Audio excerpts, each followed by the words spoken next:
بسم اللہ الرحمن الرحیم۔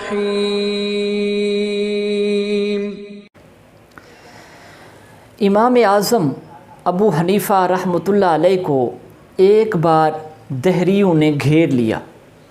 دہریوں کا نظریہ یہ ہے کہ دنیا خود سے قائم ہے اور رات دن اور سردی گرمی بغیر کسی خالق کے اپنے آپ بدلتے رہتے ہیں۔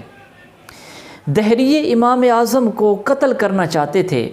امام اعظم نے فرمایا، پہلے میری ایک بات کا جواب دو، پھر میرے ساتھ جو چاہو کرنا۔ امام اعظم نے فرمایا، اچھا اس آدمی کے بارے میں تم لوگ کیا کہتے ہو جو کہے کہ میں نے ایک ایسی کشتی دیکھی ہے جو بوجھ سے لدی ہوئی ہے اور سامان سے خوب بھری ہوئی ہے، سمندر میں ہر طرف سے لہروں نے اسے گھیر رکھا ہے، ہوائیں بھی مختلف سمتوں سے چل رہی ہے، اسے چلانے والا ملاح بھی نہیں ہے، پھر بھی وہ سیدھی چلی جا رہی ہے، کیا عقل اسے مانتی ہے؟ دہریوں نے کہا، ہرگز نہیں، یہ ایسی بات ہے جسے عقل تسلیم نہیں کرتی۔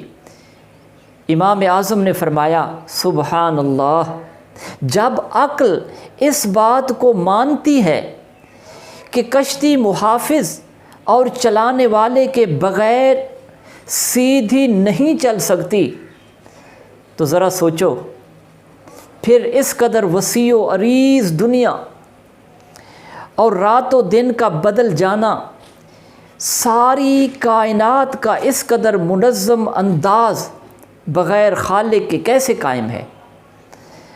امام اعظم کی بات سن کر دہریے رونے لگے۔ انہوں نے کہا، آپ نے بالکل سچ فرمایا ہے۔ انہوں نے اپنی تلواریں ہٹا لی اور اپنے باطل عقیدے سے توبہ کر لی۔